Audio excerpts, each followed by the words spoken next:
Ինչ խաղաղության դարաշրջան, եթե մարդը խոսում է, պնդում է անընդհատ այն մասին, որ պետք է ադրբեջանցիներ վերադառնան այդտեղ, այն ադրբեջանցիներն եւ թուրքերը, որոնք ոտք դնեն Հայաստան, որոնք գան այստեղ առևտուր անեն, գնան ռեստորան, բար, կաֆե եւ այլն, իրենց շատ լկտի են պահել։ Դա նշանակում է, որ այսօրվա իշխանությունը համագործակցում է թշնամու հետ։ Ինչու Արցախը հայաթափվեց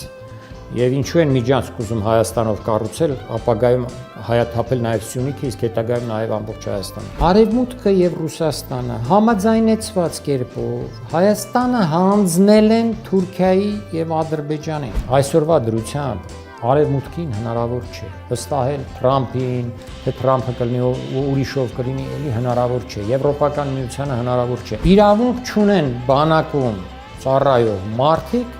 զբաղվել քաղաքականությամբ։ Ես այսպես եմ բացատրում, որ ընդդիմությունն էլ է ստանում իր ցուցումները դրսից։ Հայաստանը կարելի է կոչել տոտալիտար պետություն է վերածվել արդեն դարձել։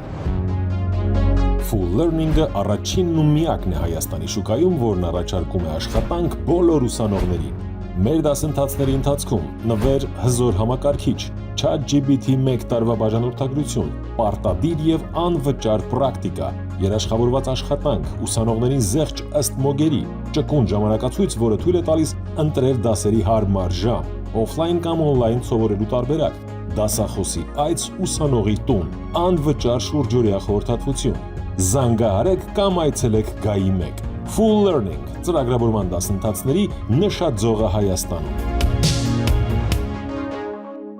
Եթե ուզում եք հենց մեր միջոցով բացահայտել հետաքրքիր մարդկանց եւ տաղանդավոր երեխաների, ապա միացեք մեր Patreon-ին, ամսական ընդամենը $5-ով։ Բարև ձեզ, սա Life Armenia YouTube-յան ալիքն է եւ այսօր ունենք չափազանց հարգված եւ հետաքրքիր հյուր, ում եւ սիրով ներկայացնում եմ քաղաքագիտության դոկտոր, ռազմական պատմաբան Արմեն Այվազյան։ Բարև ձեզ։ Բարև ձեզ։ Պարոն Այվազյան, մի հատ մեջբերում եմ անում ու սկսենք։ 20-րդ դարասկզբի ռուսական հին կայսերական քարտեզները հստակ ցույց են տալիս, որ ներկայիս Հայաստանի տարածքում գրեթե բոլոր տեղանուններն ադրբեջանական ծագում ունեն։ Սևանալիճ չկա, Գյոլչալիճ կա։ Մենք չենք ստեղծել այս քարտեզները։ Դրանք կազմել է ցարական Ռուսաստանը, որը հայերին Իրանից եւ Արևելյան Անատոլիայից վերաբնակեցրել է Ղարաբաղում, ուշադրություն էթնիկ կազմը փոխելու համար։ Այս քարտեզներն արտացոլում են պատմական ճշմարտությունը։ Մենք պետք է ուսումնասիրենք եւ տարածենք դրանք։ Սա այս մասին հայտարարել է Իլհամ Հեյդարի Ալիևը Ադրբեջանի գիտության 80-ամյակին, եթե չեմ սխալվում, նվիրված միջոցառմանը եւ ամենակարևորը վերջում մեծահոգաբար մեզ խորհուրդ է տալիս, որ չվախենանք, մեջբերում եմ, ադրբեջանցիների վերադարձը իրենց պատմական հողեր այսօրվա Հայաստան չպետք է վախեցնի հայ ժողովրդին։ Կարող եք նաև չմեկնաբանել։ Եկեք ինչ, այդ Ալիևի ասածին կարելի է պատմագիտական պատասխան տալ եւ կարելի է քաղաքական պատասխան տալ։ Ես շատ կարճ պատմագիտականն ասեմ, որտեղ հիմնականը այստեղ քաղաքական է։ Այն, որ 19-րդ դարի վերջ, 20-րդ դարի սկզբին եղել են եւ նույնիսկ 20-րդ դարում խորհրդային Հայաստանում ադրբեջանա-թուրքական այսպես տեղանուններ են եղել Հայաստանի ամբողջ տարածքում։ Դա հասկանալի է, որովհետեւ Հայաստանում արդեն իսկ նույնիսկ մինչև 20-րդ դարը տեղի էին ունեցել ցեղասպանական ջարդեր, տեղահանումներ, օտար տարրերի բնակեցումներ Հայաստանում, քոչվորների բնակեցումներ, թուրքախոս ցեղերի, քրդախոս ցեղերի նպատակասլաց բնակեցումներ են եղել, նույնիսկ արաբական աշխարհից, օրինակ 1720-ականներին, որոնց մասին ես գրում, արաբական երկրներից բերել են տարբեր ցեղախմբեր, մի դեպքում օրինակ հիշատակում է 1725-26 թվականին, որ միս ուտող ցեղից հատուկ տղամարդկանց էին բերել Հայաստան, որպեսզի նրանք ամուսնանան հայ եւ շիա կանանց հետ եւ հատկապես քրիստոնյա եւ նկատի ունեին հայերին, որպեսզի ուրեմն այդպիսով ժողովրդագրական առումով դեպի իրենց փոխեն պատկերը այս տարածաշրջանում։ Այսինքն եւ իշխանությունն է իրենց պատկանել։ Սա է խնդիրը, բայց եթե փորփրեն մի քիչ այդ թուրքական անունները կտեսնեմ, որ տակը հայկական անուն կա, ել չեմ ասում բնականաբար, որ բազմաթիվ քարտեզներ կան մինչև 19-20-րդ դարերը, որտեղ Հայաստանը բազմիցս հիշատակված է եւ որևէ Ադրբեջան գոյություն չունի։ Երևանը 16, 17, 18-րդ դարերի եվրոպական ճանապարհորդների ուղեգրություններում անընդհատ հիշատակվում է որպես Հայաստանի մայրաքաղաք, նույնիսկ Շամախին է հիշատակվում որպես Հայաստան եւ այլն եւ այլն եւ այլն։ Այնպես որ սա պատմագիտական կողմն է, որին հիմա չարժի անդրադառնալ, որովհետեւ մենք հասկանում ենք, որ նրանք կեղծում են պատմությունը սկզբից մինչև վերջ։ Բայց գիտականը մարդը ասում է,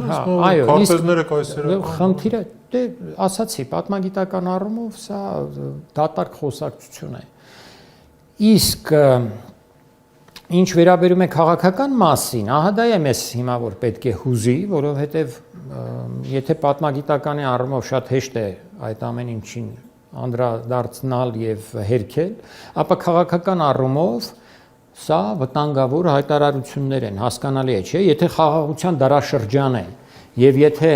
Ալիևը հայտարարում է, որ ադրբեջանցիների պատմական հողերը դա այսօրվա Հայաստանն է, եւ ասում է, որ այսօրվա Հայաստան հայերը բերվել են Իրանից եւ Արևելյան Անատոլիայից, իդեպ այդ տերմինն էլ շատ անհաջող տերմին է, որը ես համոզված եմ շուտով կսկսեն օգտագործել նիկոլականները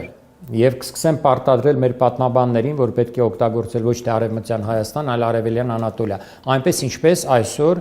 աշխարհում, արևմուտքում, նաեւ արդեն Ռուսաստան է թափանցել այդ Արևմտյան Հայաստանի փոխարեն կամ Հայաստանի փոխարեն օգտագործում է Անատոլիա, Արևելյան Անատոլիա, մեր հենց հայրենիքի տարածքի վերաբերյալ, որը բնականաբար Անատոլիա չէ, քանի որ Անատոլիան դա Փոքր Ասիայի տարածքն է, իսկ Փոքր Ասիայից դեպի արևելք դա արդեն հայկական լեռնաշխարհն է։ Ուրեմն ինչ խաղաղության դարաշրջան, եթե մարդը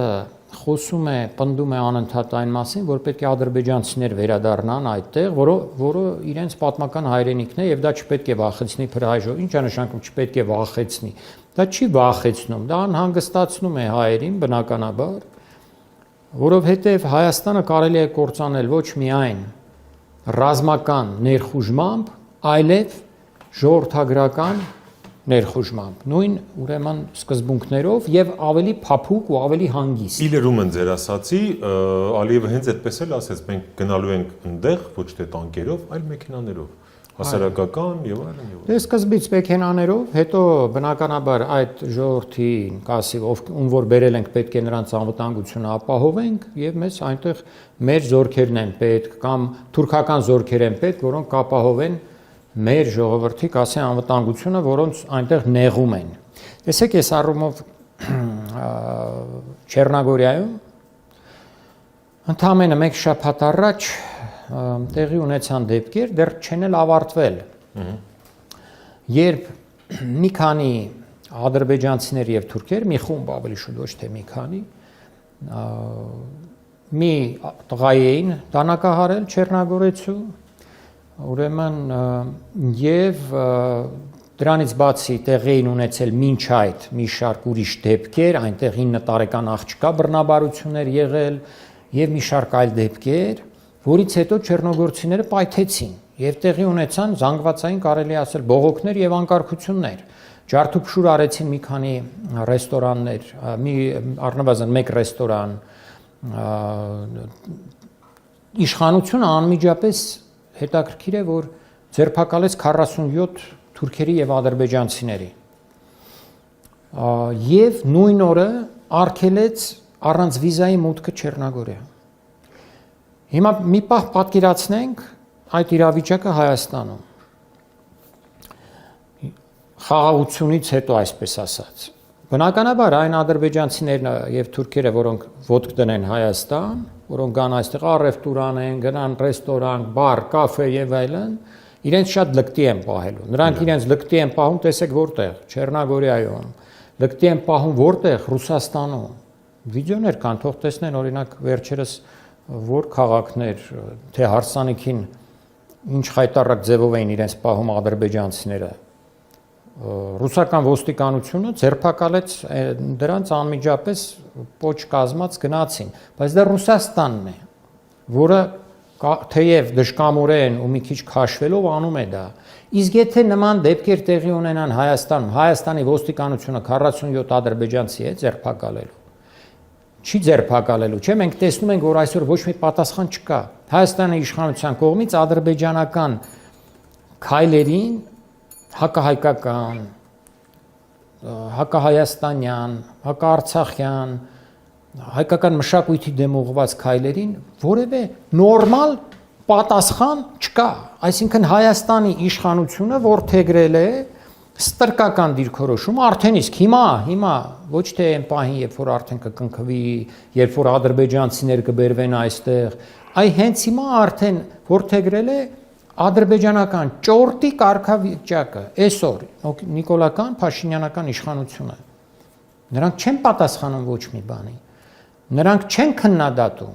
նրանք խիստ խոսքեր չեն ասում, այնինչ այստեղ բացի խիստ խոսքերից, բացի խիստ գնահատականից ուրիշ ոչինչ հնարավոր չի ասել։ Եկեղեցիներ են Արցախում հայկական ոչնչացվում, այս սուրբ դառած ԿՊԱ-ականները, որ դառել են իբր բարեպաշտ քրիստոնյաներ,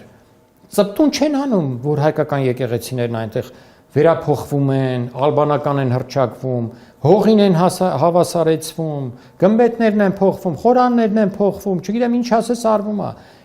Այդ բարեպաշտ քրիստոնյաները ծպտուն չեն հանում։ Այդ բարեպաշտ քրիստոնյաները եկել են հարձակվել են հայ եկեղեցու վրա, հայ հոգևորականների վրա։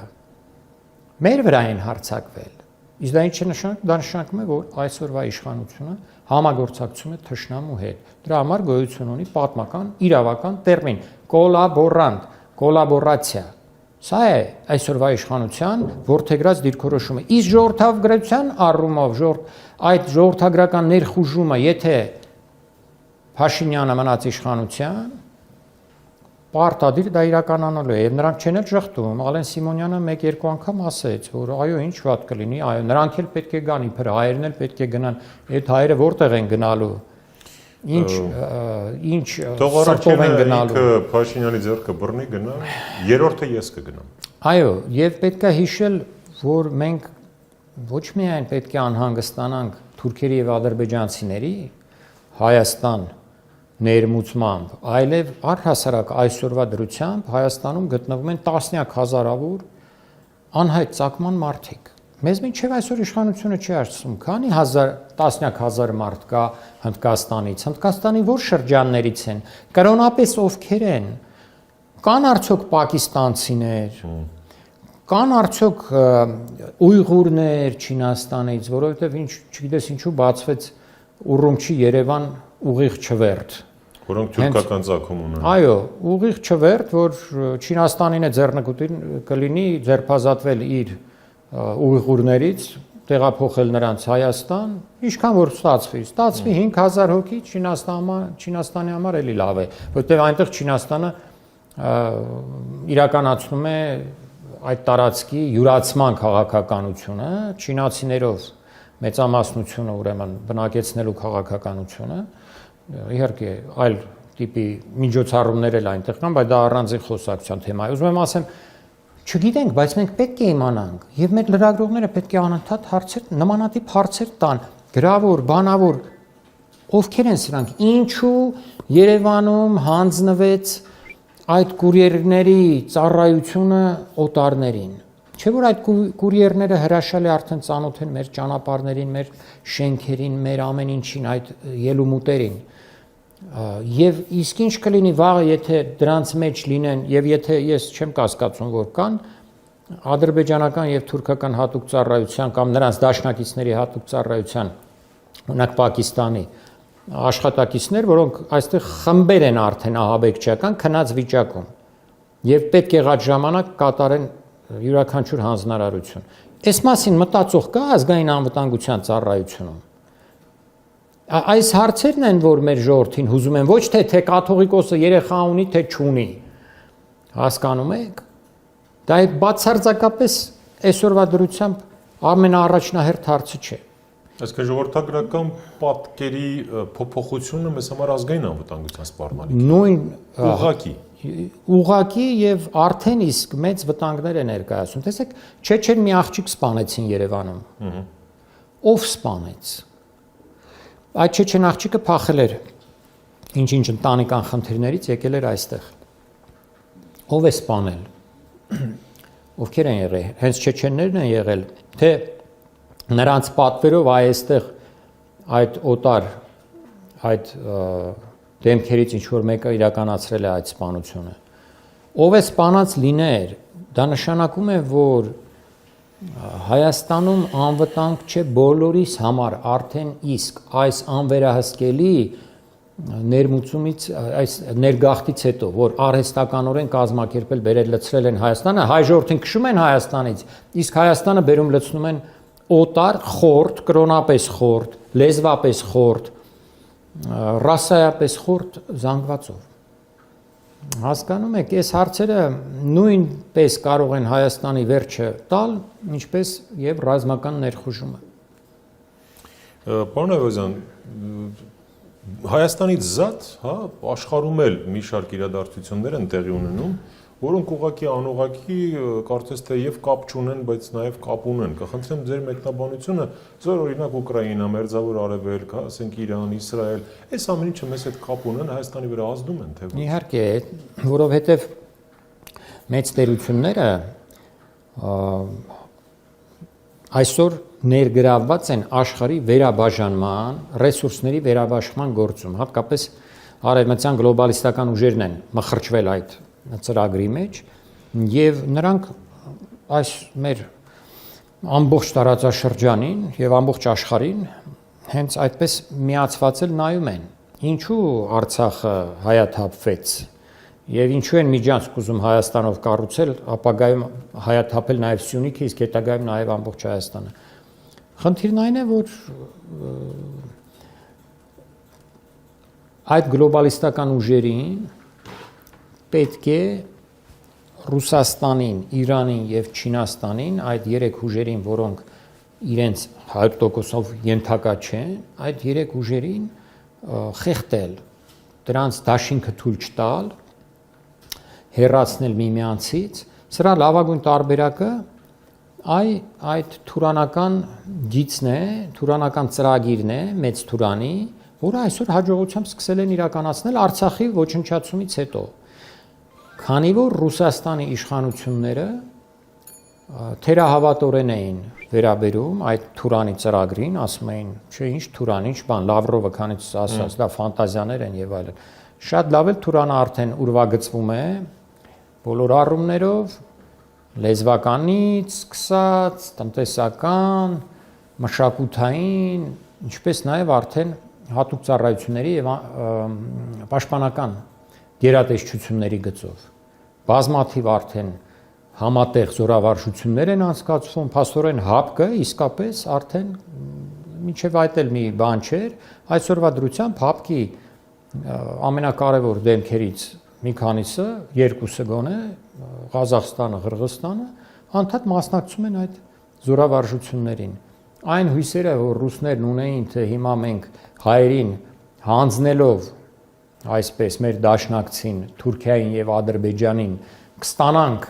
Ադրբեջանը որպես մեզ եթե ոչ դաշնակից, ապա շատ լոյալ, այսպես մի չեզոք պետություն, բազմավեկտոր, ինչպես իրենք էին ասում, Ադրբեջանը չեզոք եւ բազմավեկտոր է լինելու մեր հետ հրաշալի հարաբերությունների անում, բնականաբար չիրականացավ, որտեղ Ադրբեջանը իր ամբողջ կոդով, մշակութային եւ ցեղական, այդ ամբողջ կոդով կապված է Թուրքիայի հետ։ Եվ Ադրբեջանը այսօր դրոշակակիրն է այդ թուրանական ծրագրի։ Ինչ էլ անեն Ռուսաստանում, Ադրբեջանը շարունակելու է լինել այդ դրոշակակիրը։ Էլ վերադարձ նախկին հարաբերություններին չի լինել, ոչ թե Ռուսաստանը չի ուզենալու, Ռուսաստանը շատ է ուզում։ Ադրբեջանը չի ուզելու, որտեղ Ադրբեջանի տերերը հանձնարարել են Ադրբեջանին անընդհատ այդպես հակառուսական քաղաքականություն վարել։ Իսկ Հայաստանը, Արևմուտքը եւ Ռուսաստանը փաստորեն համաձայնվելուց հետո սա կարեւոր է հասկանալ։ Հասկանում եք, մեր այն վերլուծաբանները, որոնք մի մասը արևմտյան թևն է պաշտպանում, մյուս մասը ռուսական թևն է պաշտպանում, այս իրականությունը մեր ժողովրդին չեն ներկայացնում։ Իսկ իրականությունը հետեւյալն է. Արևմուտքը եւ Ռուսաստանը համաձայնեցված կերպով Հայաստանը հանձնել են Թուրքիայի եւ Ադրբեջանին, Թուրքիային եւ այդ դաշինքին, այդ կոնֆեդերացիային են տվել, բերելով մի իշխանություն, որը պատրաստ է լինել թուրքերի ճորտը եւ պատրաստ է կատարել Թուրքիայի բոլոր տեսակի եւ Ադրբեջանի պահանջները եւ պատրաստ է չդիմադրել նրանց բոլոր տեսակի ճնշումներին, նրանց բոլոր տեսակի վիրավորանքներին, նրանց բոլոր տեսակի վայրահաչոցներին, կեղծիքներին եւ այլն եւ այլն։ Այսինքն հանձնվել եւ կատարել նրանց առաջադրանքները։ Իսկ կատարել ցեղասպանական այդ պետությունների, որոնց նպատակն է Հայաստանը բնաջնջել, հայաթափել, դրանց կապիտուլացվել է, ինչպես արել է Փաշինյանի իշխանությունը։ Այսինքն բաց այդ կապիտուլյացիայի մեջ են նրանք։ Նշանակում է Հայաստանի վերջը, որովհետև այդ պետությունների նպատակը Հայաստանը ոչնչացնելն է։ Ի տարբերություն, այս օրինակը շատ եմ բերել, ես 20-21 թվականից սա ասում եմ ես։ Երբ Գերմանիան կապիտուլյացիայի ենթարկվեց, այս դաշնակից ուժերի նպատակը գերմանական ժողովրդի ոչնչացումը չէր, բնաջնջումը չէր եւ գերմանացիներից այդ տարածքը ուրեմն մաքրելը չէր։ Երբ Ճապոնիան կապիտուլյացիայի ենթարկվեց, նույնպես նման նպատակ Միացյալ Նահանգները ոչ էլ Խորհրդային Միությունը չէին դրել, որ ճապոնացիներին բնաջնջեն որպես ժողովուրդ։ Իհարկե ծանր հետևանքներ եղան եւ Ճապոնիայի եւ Գերմանիայի համար, նրանց բավական ուրեմն հաղթող կողմը տարբեր ուրեմն բաներ պայմաններ դրեց, որոնց տակից մինչև այսօր դուրս էլ չեն եկել, բայց միևնույն է, այդ խնդիրը բնաջնջման չկար։ Մեր պարագայում լրիվ ուրիշ է։ Այս Թուրքիան եւ Ադրբեջանը թշնամի պետություններ են, հարևան ասել նրանց, հարևանը մեր մոտ դրական այսպես բան ունի։ Դրանք ընկալում։ Այո, թշնամի հարևաններ են, ոչ թե պարզապես հարևաններ են։ Այդ թշնամերին է նպատակը քեզ ոչնչացնելն է։ Եթե դու թշնամուտ, ցեղասպան թշնամուտ այսպես հանձնվում ես, ուրեմն քեզ ավելի հեշտ են ոչնչացնելու։ Եվ հիմա նրանք արագ տեմպերով գնում են դեպի դա։ Ու մեզ անընդհատ կանգնեցնելու են, ինչպես մինչև այսօր է եղել, կատարված փաստերի առջև։ Տեսեք, պատերազմը գնաց, մենք մի օրում, մի գիշերում հայտարարեցին, որ մենք հողերը հանձնում ենք, դուրս են գալի, այսօր, այսինչ ժամին։ Կատարված փաստ։ Խափելով, թե ահա այստեղ կանգնի գիծը, հետո կբանակցենք եւ այլն, որտեղ կանգնած են զորքի։ Խախտեցին անմիջապես այդ ամեն ինչը։ Հետո մյուսը խախտեցին, հետո բլոկադա կազմակերպեցին, հետո հայաթափեցին։ Նույնը հիմա է լինելու, խափելով առաջ են գնալու։ Ասելու են, հա, արդեն ասում են, չէ, միջանցք չի, Թրամփի անվան ուղի է, չգիտեմ, բարեկեցության, եսեմ ինչ ուղի է, թեև այնտեղից ասում են, չէ, միջանցք կա, Զանգեզուրյան միջանցք կա, անդադ Ալիևեն կասում են, Զանգեզուրյան միջանցք։ Բայց հետո պարզվելու է, որ սա միջանցք կա։ Հետո պարզվելու է, որ արդեն Մեղրիում եւ Սյունիքում բերել են տասնյակ հազարավոր բանվորներ, որոնց մի մասը թուրքեր, ադրբեջանցիներ, քրդեր։ Դրանից հետո Երևանում Թուրքիայի եւ Ադրբեջանի դեսպանությունները սկսելու են անմիջականորեն ղեկավարել այսօրվա իշխանություններին, ինչպես արդեն իսկ անում են, բայց մի քիչ ավելի հեռվից։ Օրինակ այս ձերբակալությունները, որ կատարվում են, ասենք արքեպիսկոպոսների ձերբակալություններ, քաղաքապետի ձերբակալություն, կալանավորում, ուրեմն վեհապարի եղբոր ձերբակալություն, սրանք արդեն արևմուտքը չի, արևմտյան նուրբ ձևերը չեն, սա արդեն կոպիտ թուրքական եղանակներն են, որը այնտեղից իջեցվում է, ասում են, արեք անում են, վաղ ուրիշ բաներ են ասելու։ Full Learning-ը առաջինն ու միակն է Հայաստանի շուկայում, որն առաջարկում է աշխատանք բոլոր ուսանողներին։ Մեր դասընթացների ընթացքում նվեր հզոր համակարգիչ, ChatGPT 1 տարվա բաժանորդագրություն, պարտադիր եւ անվճար պրակտիկա, երաշխավորված աշխատանք, ուսանողներին զեղչ ըստ մոգերի, ճկուն ժամանակացույց, որը թույլ է տալիս ընտրել դասերի հարմար ժամ, օֆլայն կամ օնլայն սովորելու տարբերակ, դասախոսի այց ուսանողի տուն, անվճար շուրջօրյա խորհրդատվություն։ Զանգահարեք կամ այցելեք GAI 1 Full Learning ծրագրավորման դասընթացների նշաձողը Հայաստանում։ Եվ որքան ուշանա դիմադրությունը, այնքան ավելի դժվար է լինելու հետ պատտել անիվը։ Հասկանում եք, այնպես չի, որ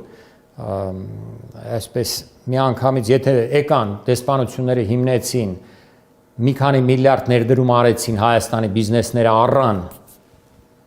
վերցրեցին իրենց ձեռքը։ Հայաստանի աշխատուժը հայտնվեց Ադրբեջանի ու Թուրքիայի ձեռքին։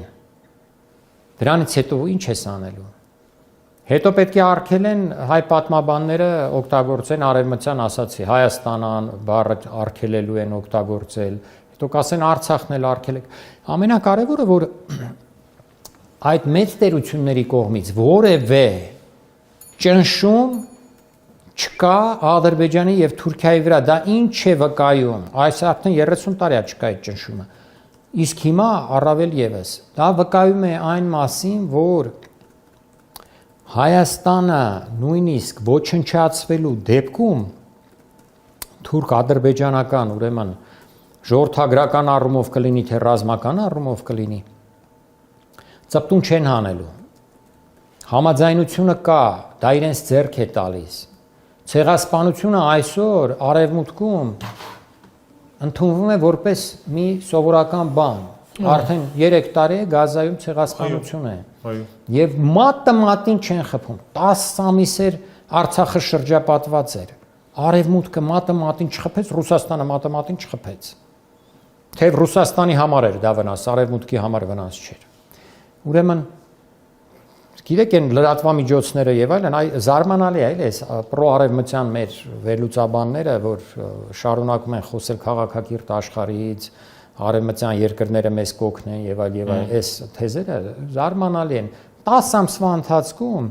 եթե վերցնես, օրինակ, Մեծ Բրիտանիայի հետ Հայաստանը կնքել է ռազմավարական ինչ որ մի դաշինք, ռազմավարական գործընկերության համաձայնություն, պայմանագիր։ Մեծ Բրիտանիայի պետական գործակալությունը BBC-ին այդ 10 ամսվա ընթացքում 2-3 անգամ շատ կարճ նորությունների մեջ խոսել է այդ մասին։ Այսինքն 10 ամիս լռել են այդ բլոկադայի մասին։ Ընդհանրապես լռել են ավելի վատ, քան այսօր Գազան է, հասկանում եք։ Գազային գոնե ամեն օր, գրեթե ամեն օր մի բան ասում են, որ իսրայելցիները խփեցին, այսքան մարդ սպանեցին, իսրայելցիները խփեցին, այսքան մարդ սպանեցին եւ այլ։ Անընդհատ այդ բանը գոնե գնում է հիվանդանոցների։ Մեր մասով ընդհանրապես լռություններ, ինֆորմացիոն բլոկադայի էր ենթարկված այդ հարցը։ Արցախը պետք էր հայաթափել եւ Արցախը հայաթափվեց։ Դրա գլխին կանգնած էին ոչ միայն Թուրքիան եւ Ադրբեջանը, այլև Արևմուտքը, իսկ Ռուսաստանը դրան չդիմադրեց, որտեղ համաձայնություն էր տվել, որ այո, թող հայաթափվի, ոչինչ, Ադրբեջանը ինձ ընկեր կլինի։ Հայերը թույլ են, հայերը թող մեզ կարևոր չեն մեզ համար։ Հիմա նոր սկսել են մի քիչ մի քանի հոգի խոսել, որ Հայաստանն էլ ախր Հայաստանը որ կար, եւ Հայաստանը եթե ուժեղ ամուր լինի, այդ դեպքում Ադրբեջանն ու Թուրքիան այս թուրանական ծրագրի վերաբերյալ լրիվ ուրիշ տեսակ կարող են իրենց բայց դա ընդամենը մի քանի վերլուծաբանի կողմից է առայժմ խոսում։ Իշխանությունը շարունակում է վարել նույն տիպի դեռևս մինչև այս պահը Հայաստանի կարևորությունը մերժող եւ Ադրբեջանի կարևորությունը այսպես հիմարաբար կարելի է ասել ворթեգրած մի քաղաքականություն։ Գնում են դեռ Ադրբեջանին փշի անելով։ Այո, տեսեք մի քանի օր առաջ Բաքվում Ռուսաստանի դեսպան Եվդոկիմովը հայտարարեց, որ այո, մեր մասնագետները այդ Միջանցկով անցել են, Զանգեզուրի այդ Սյունիքի տարածքով անցել են 42 կիլոմետր է, թունելները վնասված չեն, մեր մասնագետներն ասում են 1 տարում կարելի է դա վերանորոգել։ Բայց ձեզ պետք է որ դա վերանորոգվի։ Ով է ասել, որ ձեզ պետք է որ այդ Միջանցկը վերանորոգվի։ Տնտեսական առումով գուցե պետք է, բայց տնտեսականը փակվելու է, Ադրբեջանը փակելու է ոչ միայն Հայաստանի ճանապարհները փակ է պահելու, այլև Ռուսաստանի ճանապարհներն է փակ պահելու։ Մինչև այն պահը, երբ որ իրենց պետք լինի, մինչև ամեն ինչ մի քիչ ստանան։ Տեսեք, այսօր ոչ միայն հայ գերիներ կան Բաքվում, այլև ռուս գերիներ ու պատանդներ կան Բաքվում։ Եվ Ռուսաստանը չի համարձակվում դիմել լուրջ միջոցների, որպեսզի ազատի իր այդ պատանդներին։ Ընդհակառակը փոխանակում է մեկը մեկի վրա։ Ընդ որում հանցագործներին փոխանակում է իր թղթակիցներ լրագրողների հետ։ Պարոն Այվազյան, իդեպ գերիների մասով այ ինչ կարող ենք անել ամեն անգամ այդ լուսանկարները դատավարությունից, հա, նայելից մարդու սիրտը կտոր լինում։ Մենք այստեղ անելիք ունենք իշխանությունը բացահայտ, հա, Հայաստանի իշխանություն կոչվածները բացահայտ ասում են հրաժարվել են այդ հարցից։ Դա չպետք է խանգարի բանին, հա, իրանց ասել։ Մեր անելիքները Ինչ է հնարավոր անել։ Չէ, ժողովրդի մակարդակով շատ բան չենք կարող գերիների մասով անել, որովհետև դա ժողովրդի ինչ պետք է անի, ցույց անի, ինչ անի, դա ոչ մի ազդեցություն Ալիևի վրա չի թողի։ Էլի պետք է մի հատ լավ հասկանա ժողովուրդը, թե այսինչ հաշիվ է, այսինչի մեր գերիներին չեն ազատում, գնացին, ձեռք ցեղմեցին Վաշինգտոնում եւ այլ, որովհետև Հայաստանից դեռ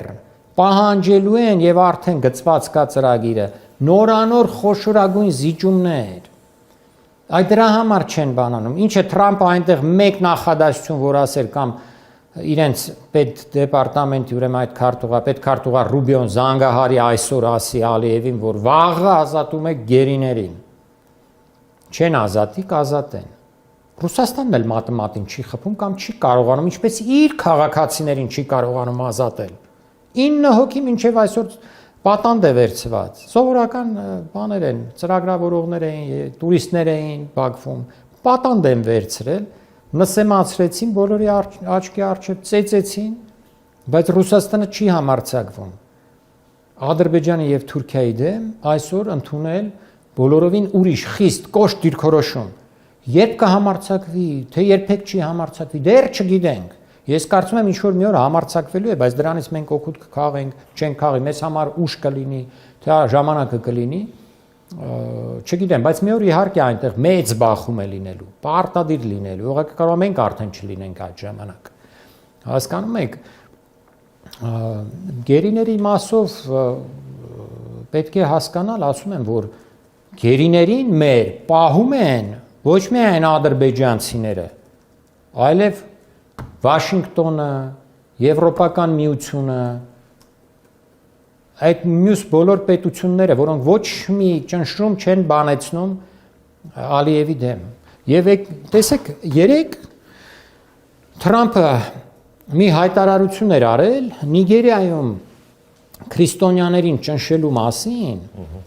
ասում էր, թե այնտեղ քրիստոնյաներին սպանում են, ճնշում են եւ այլն, եւ ես հրահանգել եմ, ասում է, որ մեր պատերազմի նախարարությունը արդեն իրենց մոտ վերափոխեցին, չէ, անվանափոխեցին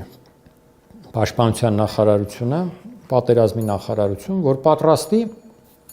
ռազմական հարվածներ Նիգերիայի դեմ եւ կոչ էր անում Նիգերիայի կառավարությանը խելքը գլուխը հավաքել եւ որիպեսի իրենք պաշտպանեն քրիստոնյաներին։ Ինչի մասին է խոսքը։ Խոսքն այն մասին է, որ կան Նիգերիայում այդ իսլամական պետության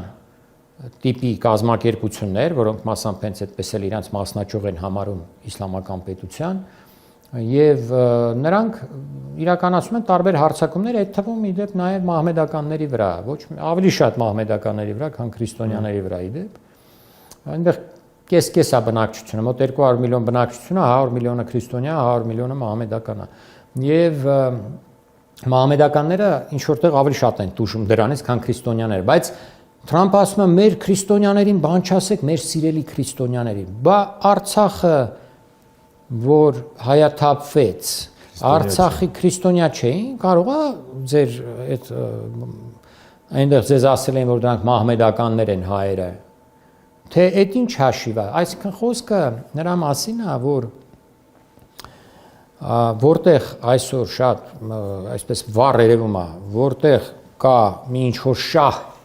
կարող են բռնել մի պատրվակ, վերցնել եւ այդ պատրվակի վրա փորձել ճնշումներ բանեցնել։ Նիգերիայում կա նավթի մեծ պաշարներ կան։ Սա է խնդիրը եւ Նիգերիան կարևոր պետություն է աֆրիկյան այդ մայր ցամաքում եւ հիմա այնտեղ են սպառնում։ Վենեսուելայում կան պաշարներ, այնտեղ ուրիշ պատրվակ են բռնել, որ Մադուրոն ճնշում է ազատ խոսքը, չգիտեմ, ընդդիմությանը, բռնապետ է եւ այլն եւ այլն։ Էս են մահանա բռնել։ Իսկ Հայաստանի վերաբերյալ, տեսեք, հիշում եք Ռուբիոն ինչ ասեց պետքարտուղար մոտ կես տարի առաջ էր, ասեց մենք ձգտում ենք մինչև այդ Վաշինգտոնյան համաձայնագիրը, մենք ձգտում ենք կանխել պատերազմ, այնտեղ կարող է պատերազմ լինել, բայց մենք ձգտում ենք կանխել։ Դե մի հատ թող տենց խիստ հայտարարություն արվեր, ասեր Ադրբեջանին դու չհամարձակվես պատերազմ սկսել մեր սիրելի քրիստոնյաների դեմ, առանց այն էլ Արցախը հայաթափել եք։ Էլ չեմ ասում պահանջեր, որ հետ քաշեք զորքերը Արցախի հայ ժողովուրդը, մեր սիրելի քրիստոնյաները վերադառնան իրենց 5000 տարվա կամ չգիտեմ ինչքան ավելի մեծ երկար տևողություն ունեցող հայրենիքը։ Այդպիսի բաներ չեն ասում։ Վստահել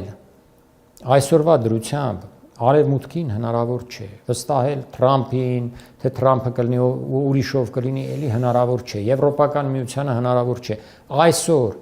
մեր ժողովրդի փրկությունը կախված է հենց մեր ժողովրդից։ Մնացել ենք առանց դաշնակից իրականում։ Իրանը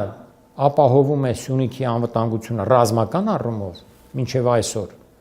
Վաղը միսօր ինչ կլինի չգիտենք։ Բայց ժողովրդագրական առումով եթե լինի ներխուժում, ինչ պետք է անի Իրանը, ոչինչ չի կարող անել։ Եթե Հայաստանի կառավարությունը կազմակերպի, ինչպես հիմա է կազմակերպել այս օտար տասնյակ հազարավոր տարերի ներմուծումը Հայաստան, նրանց աշխատանքով ապահովելն է կազմակերպել, դա պետությունն է կազմակերպել, դա տարերային չի,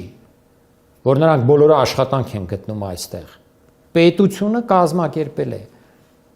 հրահանգելով տարբեր բիզնեսներին, որ վերցրեք սրանց աշխատանքի։ Նույն կերպ կազմակերպելու են ադրբեջանցիների ներմուծումը Հայաստան։ Այդ ժամանակ Իրանը ոչինչ չի կարող անել։ Այսինքն հայ ժողովուրդը պետք է ինքը իր գլխի ճարը տեսնի։ Եվ այնինչ այսօր տեսնում ենք, սպասում են, թե ընտրություններ կլինեն, ընտրություններին։ Դե բայց ժողովուրդը ինքնակազմակերպվող չի, դուք շատ լավ գիտեք, արևմտյան ինստիտուտները, կազմակերպությունները, կառույցները, քաղաքական շարժումները։ Իսկ ընդդիմությունն ինչի համար է։ Միջև ընդդիմության գալը, միջև երկերին մասին խոսելը մի հարց էլ կա, էլի ներքին օրակարգ են արհեստական սրանք փչել։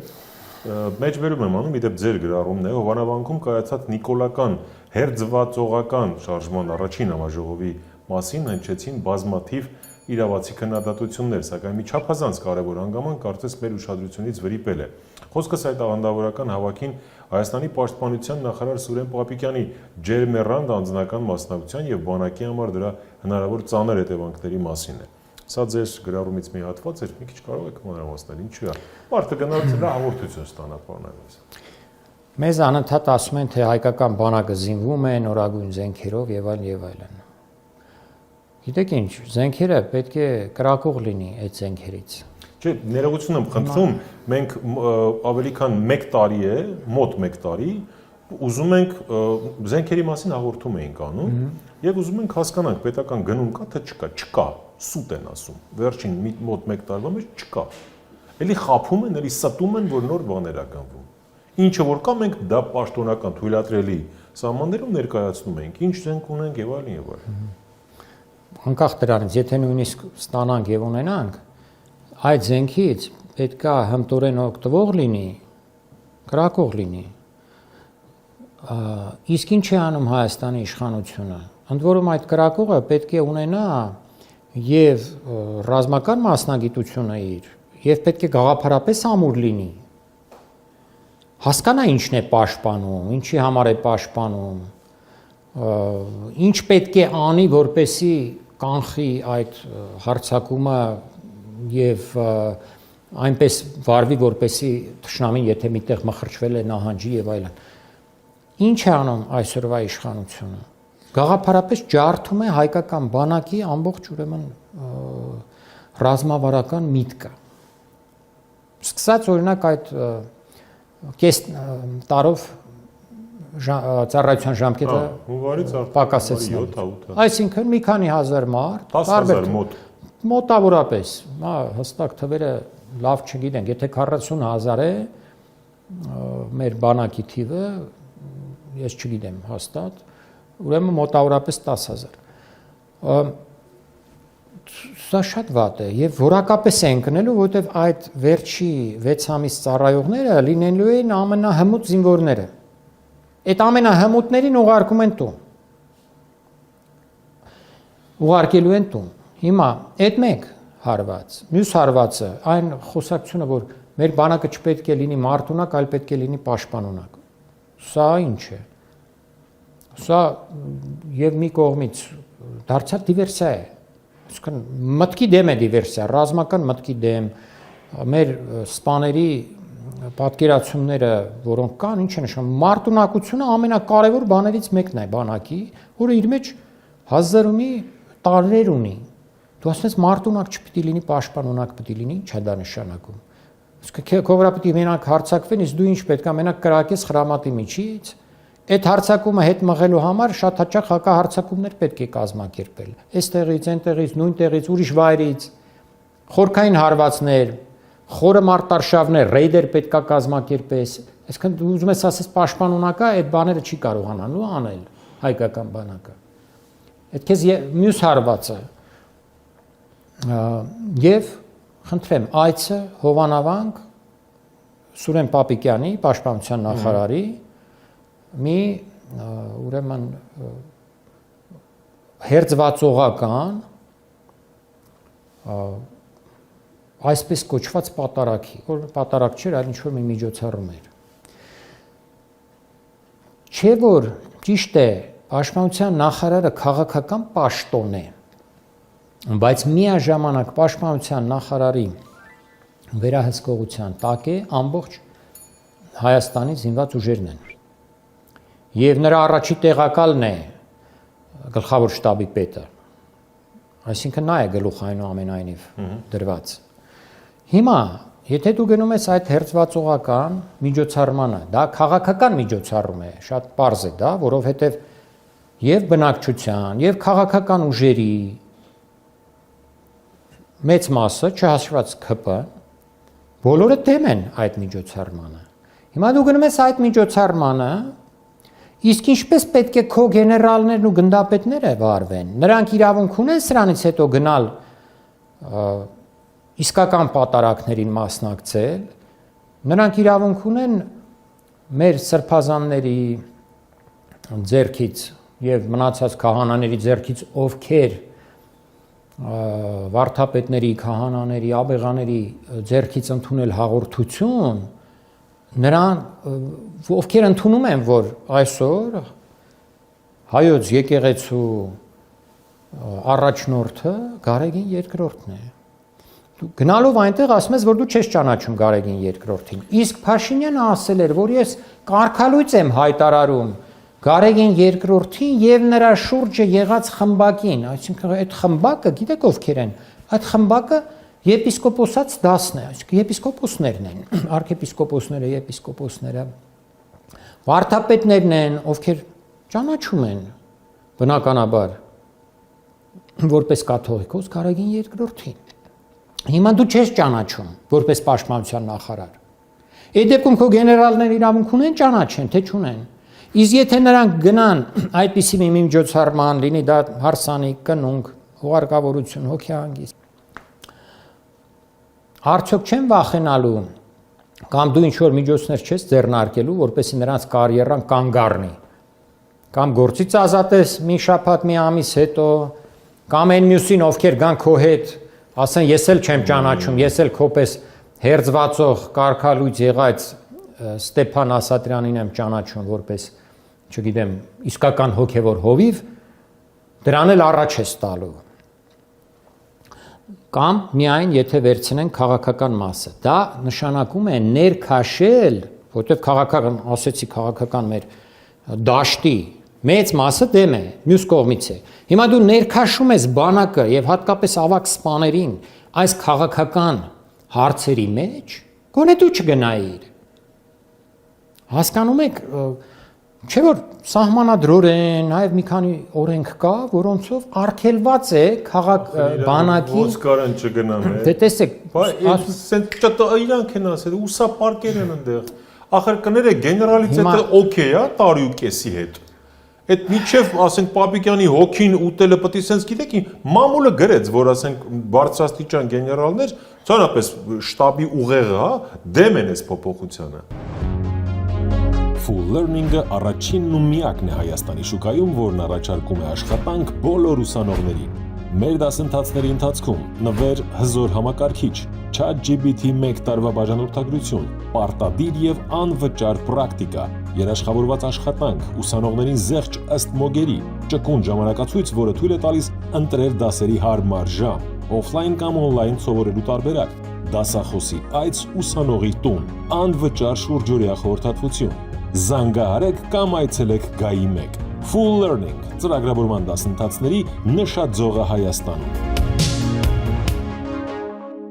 Այդ դեմը մամուլի գրելով չի, իրենք պետք է դեմ լինեն, ոչ թե բացայտ պետք է դեմ լինեն։ Իսկ այստեղ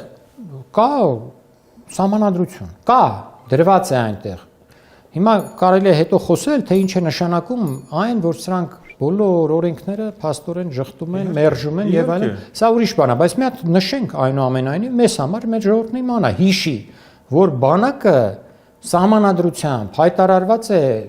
եթե չեմ սխալվում 155-րդ հոդվածն է։ Բանակը հայտարարված է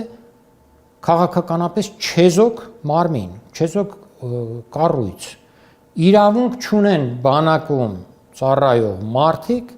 զբաղվել քաղաքականությամբ, իրավունք չունեն լինել քաղաքական կուսակցությունների անդամներ։ Եթե բացի սահմանադրությունից կա մի քանի օրենքեր, օրինակ պաշտպանության մասին օրենքի մեջ այդ կետերը կան, զինծառայության մասին էլի օրենք կա մի այդ տիպի բան, այնտեղ էլ կա մի 3-4 օրենքում այդ ամեն ինչը հաստատված է, մեխած է, որ բանակը չպետք է ներքաշվի քաղաքականության մեջ։ Բայց այս այցով գրեթե ուղղակիորեն բանակը ներքաշվում է, իսկ դա ինչ է նշանակում։ Դա նշանակում է սպաների մի մասը կարող է հավատարիմ մնալ հայոց եկեղեցուն, մյուս մասը ելնելով իր նեղ անձնական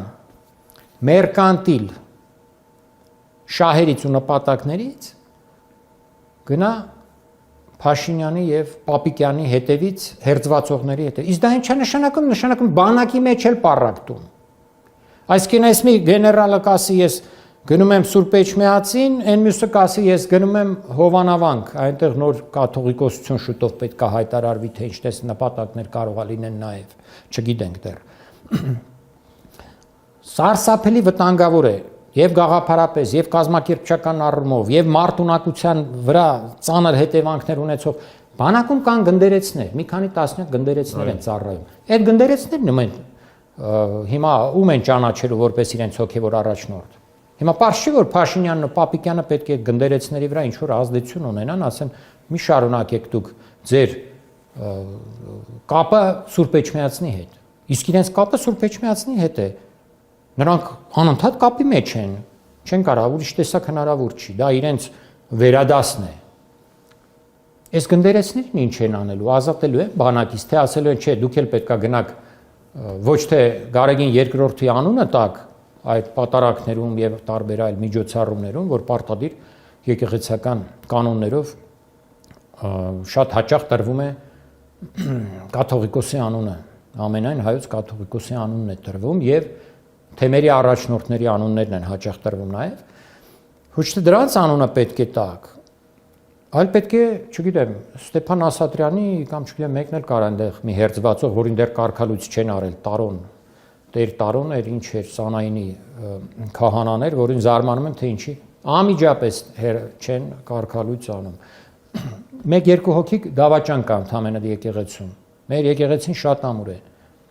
1% մոտավորապես դավաճան կա, այնինչ պետական կառույցներում տեսնում ենք, թե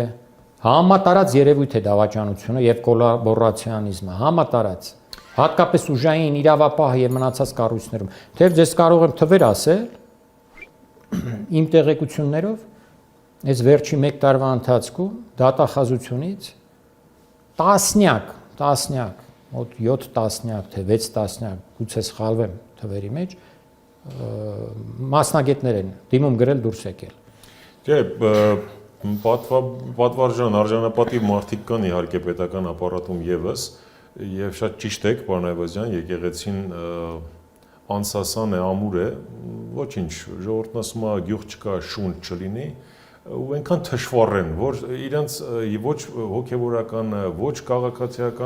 քաղաքական պաշտոնը, ոչ գիտեն հոտը ինչ է, ոչ գիտեն կարգալույծը, լավ թողնենք էլի իրենց այդ ճղճիմ ողորմելի օրակարգը, ավելի շատ հաղորդման վերջաբանն է։ Ինչ երգ եք տեսնում, լավ, այս դեպքում չեմ կարող չասել ընդդիմության անունը, բայց դե առանց դրա էլ չի լինում։ Քաղաքական ըստ էության շատ ուշացրել են, եթե ընդդիմությունը իսկապես ցանկանում էր փոխել Նիկոլ Փաշինյանին, շատ է ուշացրել, տարբեր քայլեր իրականացնել է։ Ներողություն եմ խնդրում, ակնհայտ թեկուզ ինքնաբուխ, բայց մեր ժողովուրդը տվեց, հա, Փաշինյանի այս հակաեկեղեցական արշավի գնահատականը։ Թքեց իրենց այդ օրակարգի վրա, իրենց վրա, որտեղ երկրորդ հանրահավաքը առավել քան սակավամարդ էր, չհաշված ոստիկանություն բան եւ այլն, հետեւաբար բավականին լուրջ հող կա այդ ըմբոստության ընդվզման համար։ Այո, բայց ընդդիմությունը իր հույսը կապել է ընտրությունների հետ։ Կամ իրենց մի բևեր Քոչարյանն է կապել, sense ասենք։ Չէ, ինչու։ Չէ, հիմա Սարգսյանը եթե վերցնում եք որպես բևեր, ասում պիտի ժողովուրդ իմպիչմենտ անենք, ուրիշ բան դա կենսունակատել չէ։ Այդ իմպիչմենտը անելու համար ծիծաղելի է այդ իմպիչմենտը, հատկապես այն տեխնացիով, որով իրենք են առաջադրել։ Դա բռնին։ Չէ, ես դիտում եմ, որ այն ճանապարհն էլ, այսինքն իմպիչմենտ լինի կամ սպասենք ընտրություններին,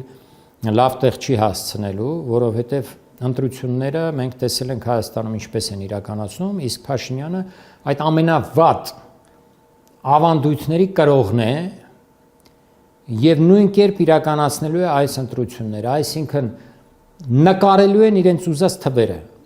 որից հետո ընդդիմությունը հին սցենարն է, բողոքարկելու է սահմանադրական դատարան բան եւ ինչպես առաջ էր ընդդիմությունը բողոքարկում, 1-2 ամիս գնալու է, դատը վերջանալու է, դատերը եւ այլն, վերջանալու է, ոչինչի չեն հասնելու, ուժային միջոցներով ճնշելու են։ Եթե, որտեղ ամբողջ նպատակը պետք է լիներ ժողովրդի հետ աշխատանքը, ժողովրդին պետք էր մոբիլիզացնել, ժողովրդի մոբիլիզացիա տեղի չի ունեցել, այդ ելույթներով խորհրդարանում, քննադատություններով Փաշինյանը եւ այլն, այդպես չեն ժողովրդին մոբիլիզացնում։ Ինչպես են մոբիլիզացնում։ Աշխատել է պետք ժողովրդի հետ, ժողովուրդը պետք է տեսնի վստահելի դեմքեր։ Պետք է հավատա մարդկանց, հասկանում եք, պիտի հավատա։ Այս հավատի հարցը ըստեղ քաղաքական հարցերում էլ նույն նշանակություն ունի, ինչ որ կրոնական հարցերում։ Մարդ պետք է հավատա։ Չեն հավատում։ Դե մի մարդ գալիս է ինչ պոզուպոչ ասես կպցնում է, սրա մարդն, դրա մարդն։ Դե տենց չի, պոզուպոչ։ Կներեք, հենց դե Սամվել Կարապետյան, օրինակ, ամենացածուն օրինակը։ Եկավ մտավ դաշտ, ինչ միջև այդ իրանց սիրելիներ, հիմա դարձավ, ասենք, թշնամի։ Այդպես լինում է, բայց Չէ, իրանց գործն է, 16 տարեկանից տենց են ապրել մամուլներով, սրա նրա վրա ցեղ շպրտելով։ Ես էլ ասում եմ, պետք է ուրեմն այնպիսի ելքեր գտնել, այնպիսի մարդկանց գտնել եւ ընդդիմության լիդերները պետքա փոխվեին, հասկանում եք։ Մինչեւ այսօր հին լիդերներն են այդ ընդդիմության, որոնց ժողովուրդը մերժել է։ Հիմա չի ուզում հետ ընդունի։ Այդ մերժվածը ասում է ես չեմ գալու։ Չի ասում։ Պարոն Այվազյան, կներեք, անուն չեք տալիս, ես տալիս եմ։ Ռոբերտ Քոչարյանը մի նախկին լիդեր է մնացել, որ մարդիկ ասեցին, հայտարարի, որ չես դուրս ես գալի քաղաքականությունից, այլ կոնյունկտուրա կստանա քաղաքական դաշտին։ Չի հայտարարում, մարդն ասում է, չէ, ես գնում եմ կռեմ։ 21-ին կռեցին, հիմա գուցե 26-ին էլ հույս ունեն, որ կռեն։ Այս մարդիկ էլ ասում են, ցավները տանեմ, ընտրության գնացիք սրանց հետ 80% հավաքեց ընդդիմությունը, հելնելու է մի հատ գիգանտ այնտեղ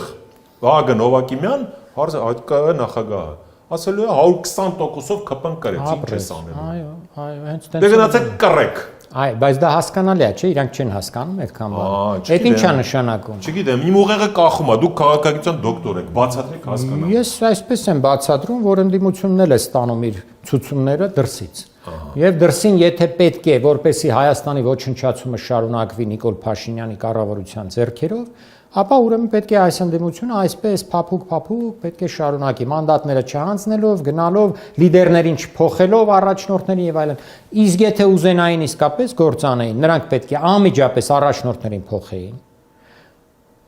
Հին առաջնորդները չպետք է Երևան, ընդհանրապես չպետք է Երևան։ Եվ մանդատները պետք է հանձնեին։ Սա է ձևը, բայց պետք է մինչև այդ նաև ծրագիր մշակեին։ Էս անեին, այն անեին, հիմա եկելա 6 ամիս ասում են, չէ, գնում ենք ընտրությունների։ Դե ընտրություններին ասում եմ ինչ կլինի։ Լինելու է հենց այդպես։ Մեծամասնությունը շահելու է, նկարելու են, որ ԿՊ-ն շահեց, դրա համար էլ այդքան հանգիստ են։